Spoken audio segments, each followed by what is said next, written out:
welcome back to 20 Minutes a Day. Today, we're kicking off part one of my conversation with Sean, one of our fantastic English coaches here at Verbatim. Sean currently lives in Toronto, Ontario, up here in Canada, but he is a world traveler, as you'll soon see. Get ready for a fun and thoughtful conversation about life theme songs, favorite travel destinations, and entertaining adventures abroad. Let's jump into part one of our interview.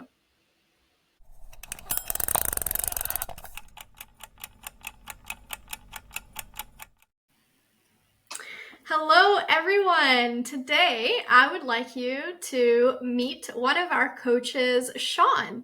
So, as we get started, Sean, I'd just like to let you introduce yourself. So, tell us a little bit more about who you are. Great. Well, thank you very much for inviting me, Erin, to the podcast. I really appreciate it.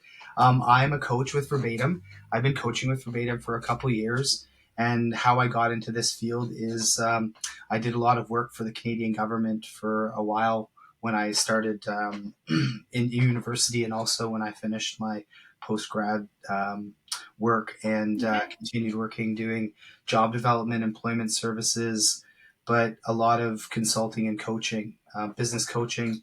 But when I started my own business, I went back to school to become a language coach because a lot of my clients were coming from other countries and starting businesses. So that's how I've gotten into this field. And I was lucky enough to find Sarah on online and did started doing coaching with Verbatim, doing online coaching. That actually leads us into this first question that I'm going to ask you, Sean. If your life had a theme song, what would it be? Oh, that's such a good question. And I think if I can give a twofold answer, the first one I would say too that I go to, I love the Beatles song "In My Life."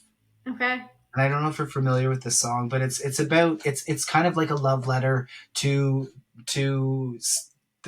this person's closest friends and relatives. And my brother also actually at his wedding, he used this as the song that they have for the first dance with my family. Oh, yeah? Yeah, Aww. she kind of stole it from me, but I haven't gotten married yet. But yeah, I think that I would absolutely, this is going to sound morbid, but I always think about songs that I would love to have played at my funeral. Yeah. I don't want people being like, woe is me. And so it's not going to be a super sad song. But I thought that's a really pretty song. I really like that one. Yeah, I would say that song if I'm feeling sentimental. And then in the same token, the same song title, but Billy Joel's My Life. Okay.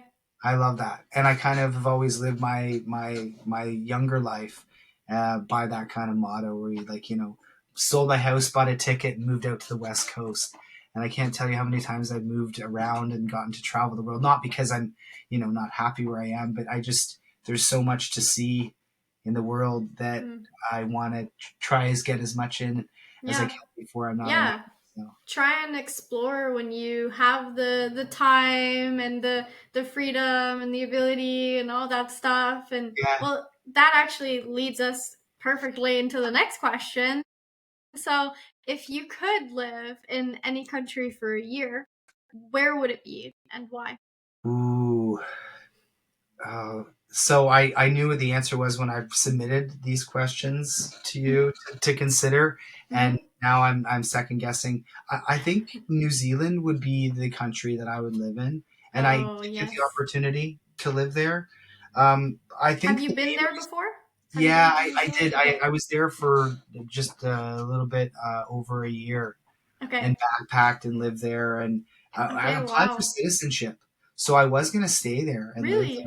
Yeah, if you do a certain amount of hours of agricultural work, they will expedite your visa. At least this was back in 2010. Wow, my goodness. And and it reminded me of where I grew up. But and I would always say it's like Canada, but like 50 years ago. But it's not fair to compare. It's its own unique thing. But I felt very at home. And it was just so beautiful. And if you like nature, and I love Lord of the Rings. Yes. And if you want to live in Middle Earth, I was going to say.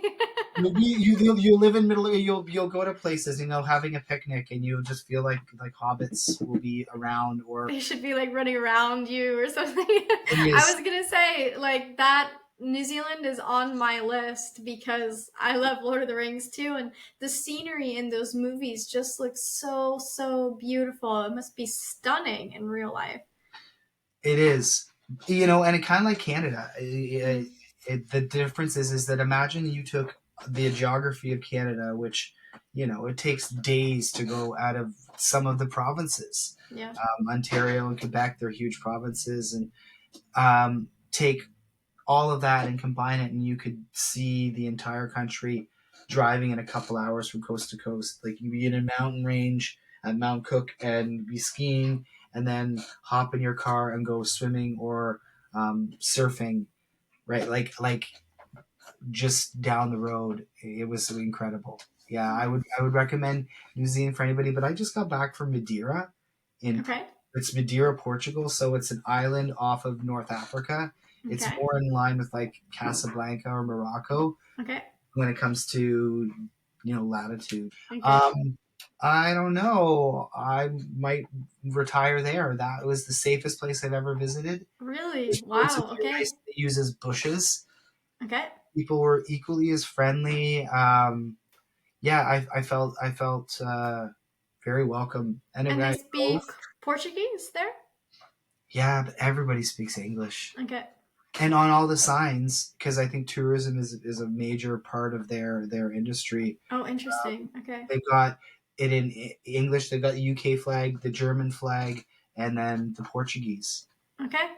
Everywhere we went, and I mean, we did the whole island a Okay. couple times. But you could, in 6 hours, 7 hours, you could drive around in the entire circumference of the island and Wow. see very different um, kind of landscapes. It also reminded me so much of New Zealand.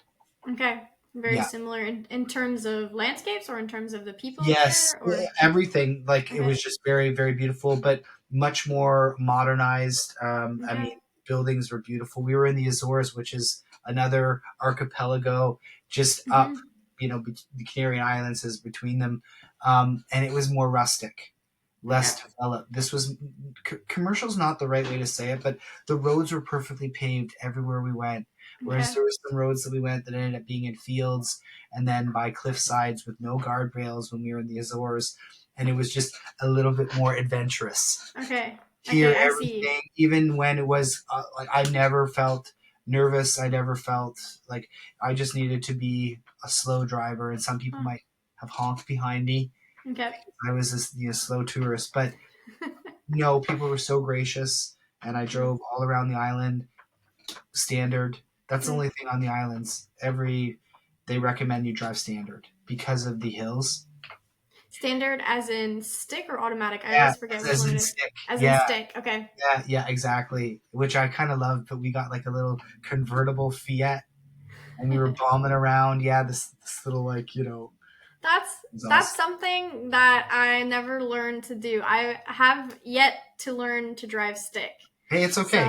So, You're still very young to do it. You can do it. My partner's learning because okay. we realized here there's no automatic cars available for rental Okay. to tourists just because of it's not doable in some areas. Okay. And so I think they want a certain level of confidence, maybe too, of the driver to be able to Okay. Yeah. boot around. But I'm going to Italy, to Sardinia in September, Okay. and I'm a little bit nervous with that because reading about the driving, and I Okay. don't mind driving on the other Small, side. I did that. windy roads kind of a thing. Yeah, and just like I think that the drivers are, they want you to stay at the pace, and I Okay. guess that's fair. When I'm in the roads here, I'm always like, Yeah. if you can't keep up with the speed, you shouldn't be on on these Yeah. highways, or don't get in Oh my goodness. Yeah. Uh yeah, we were in the Philippines back in December and the driving there is crazy, but my husband loved it. He was did in he his drive? element. He Did he? drove. Oh, Yeah. I love it because people are told like in Thailand, if like do Uh-huh. not drive like as a foreign person, like do not. So he did. And what were He you did. driving? Did you rent a car? We did. We rented a car because we went from the on the main island. We were like in the southern tip, and we went all the way to the north. It took about it was more like central in Manila up to the north, so it was about 10 hours of driving between and he loved it because the interesting thing about the Philippines, at least on the roads that we were going to, is that first of all, there's public roads and there's private roads, and Oh, the private roads, like, you pay a toll fee and they're really well maintained, okay. so that's really nice. But then you have this highway, you're like speeding down this highway, and then all of a sudden there's like a crosswalk in the middle of it, and people could be walking across, they might run out in front of the car, or you're like in the highway and all of a sudden you're in the middle of a village and you're like, how did this happen? That was so quick. And so you really, really have to stay awake and really pay attention And the when sign, you're well, the driving. signage is all in Tagalog, I would assume. The signage is a mix. It's in Tagalog in the main areas. Some of them are in the other dialects, like Ilocano. I think the one in Pampanga is like Pacampanga or something like that. I'm butchering it right now, but and some English as well. So it's always a mix. It's That's always an adventure cool. driving in an area where you're not the local. Yeah, and I say, and to finish off my answer, the next place that I probably visit, I'll want to live there. Which In the is Philippines. the next one on our menu. And I forget that we are on a podcast and that we, you know, have background in history, but it is just worth noting that your and my partners are both Filipino. Yes, And yeah. you made it to the Philippines, and when you said that he was learning Tagalog, my partner heard it in that one meeting, and he's like, Oh "Yeah, yeah. aren't you learning Tagalog?" So he started getting me into Yes, yes, listeners, I've been learning Tagalog to interact more with my husband's family's culture, and it came in handy when we were in the Philippines. So I was able to follow through some of the conversation. So I do recommend it, Sean. If you have to Yeah, add the next language to your list, you should add Tagalog. I agree. And just on a note on language learning, I was reading a really interesting blurb about brain and neural health, and Mm-hmm. say the more languages that you learn and that you are learning, keeping your brain active is the best medicine against like Alzheimer's and things like that. Mm-hmm. Yeah. And I thought, yeah, because it's so all encompassing, and you're building new neural pathways at any age Interesting. and any stage, which I thought, Yeah. which is great too. Wink, wink, nudge, nudge. As a coach, you can Yeah. learn anytime, So right? listeners, you're on the right track. You're here to learn English. So look, you're protecting your brain in the meantime. Yeah, but and it can be anything, any really engaging. But I Mm, think the whole thing about a language is that it's all encompassing.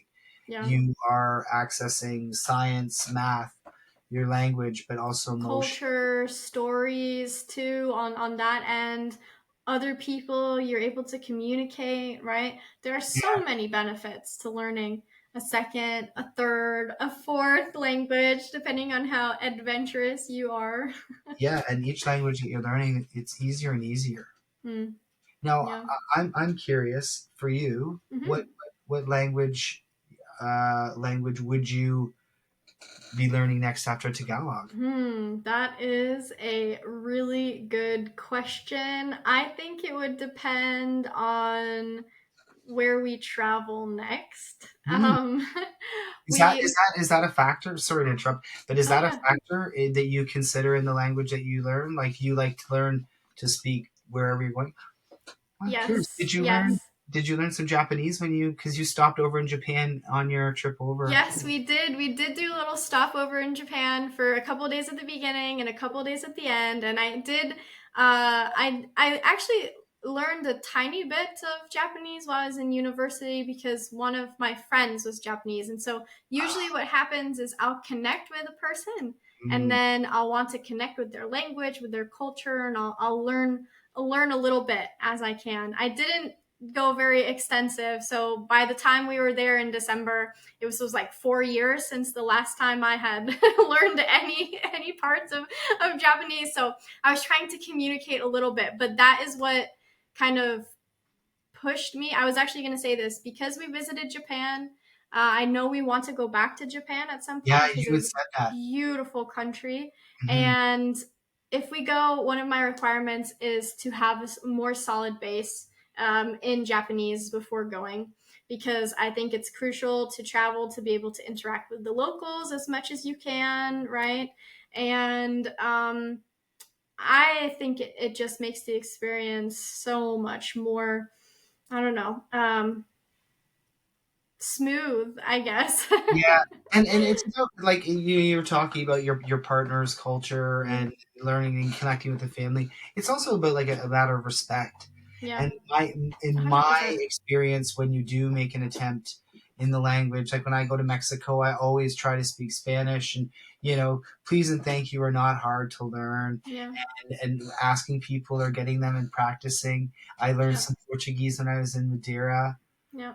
which is different than the Brazilian Portuguese. But Yes, just yeah, when you make the effort, the connection you make with people is so amazing. And then yeah, being able to actually have a conversation and yeah, express in somebody's mother tongue yeah. is, I think, the ultimate kind of way of showing respect to somebody. A Or 100%, 100%. So when we were in Colombia last summer, I brushed up on my Colombian Spanish, right? Because each country has different slang, different ways of saying things, and I'm so glad I did because I was able to connect with the locals better. When we were in tight situations, I was able to, like emergency Spanish, kind of Ooh, figuring I'm things really out. But curious about that. Maybe those are questions for after the podcast.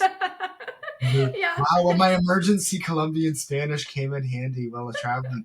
But you never know. And I mean, yeah, You never vehicle, know.